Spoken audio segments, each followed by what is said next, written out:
Welcome back. Checkpoint is coming your way in just a short while. But first, the Bible says that a prophet is never welcome in his hometown. And the latest person to discover this is none other than Professor Anyang Nyong'o. But for people who think he had a week to forget, he's in the good company of Manchester United. For this and what President Uhuru Kenyatta's retirement job might be, here's Wilson Mburu with this week's episode of Mock the Week. Now, before we even get started tonight, let me say this so that everybody is on the same page. Everybody just leave Manchester United alone. We know what we're doing. Somehow, I think. Look, these jokes are not helping. And what I'm trying to say is, I'm sure we'll not get relegated this season. Hopefully.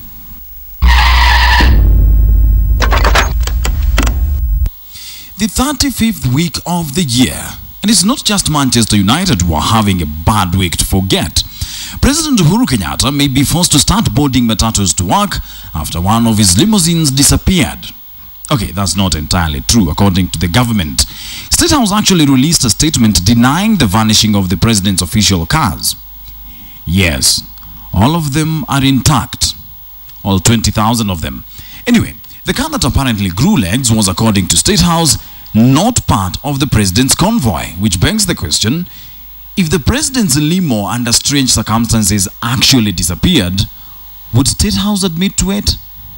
Anyway, here's the good news. The vehicle has been found. It's being sold on OLX. It seems that our dear carjackers are having a field day in this country. Not only are they carjacking the president and the deputy president's men, they're doing it in broad daylight. It's business as usual for these two criminals. Just walk up to the motorist, pull out your guns, and voila. Business transaction done. No big deal. It's probably the fear of being carjacked that led these drivers in Maimahiu and Nakuru to have one too many for the road before they got on the road. I mean, who wants to be carjacked while sober, right? I'm not sober, oh dear, I'm not sober. I'm not sober because I've taken it. Mama, I've taken it. That has got my God. I'm not sober.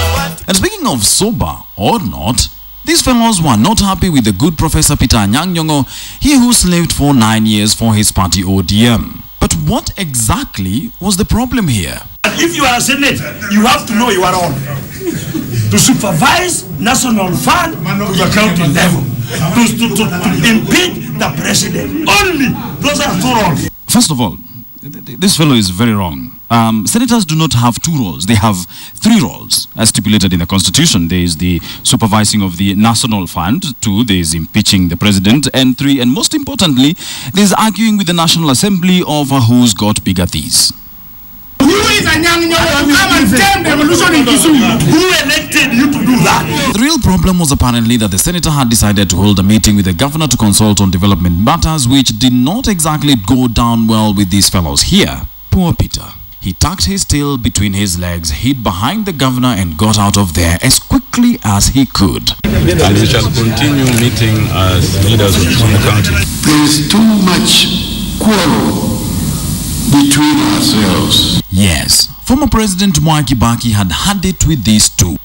Granted, he's an old man and all he wants is some peace and quiet to enjoy his retirement, something that these two cannot quite guarantee at the moment. But there's hope. And I can see my brother Raila here today.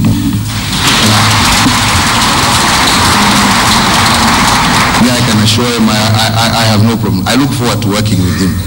I have a question to the president.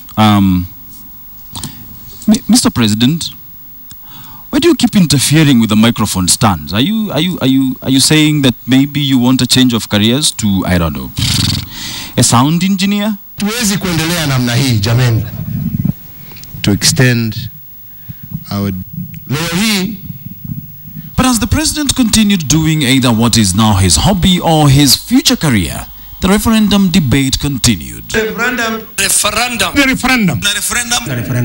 And just like the egg and the chicken, the most pertinent question was, what comes first, the signatures or the questions? You might be signing for homosexuality ati wekeni saini. Ni nini unawekea saini? Wakati wa kufanya referendum ni sasa, na kama sio sasa ni sasa hivi. There is too much quarrel between ourselves. I agree with you, Mr. Former President. Everybody just needs to shut up and walk.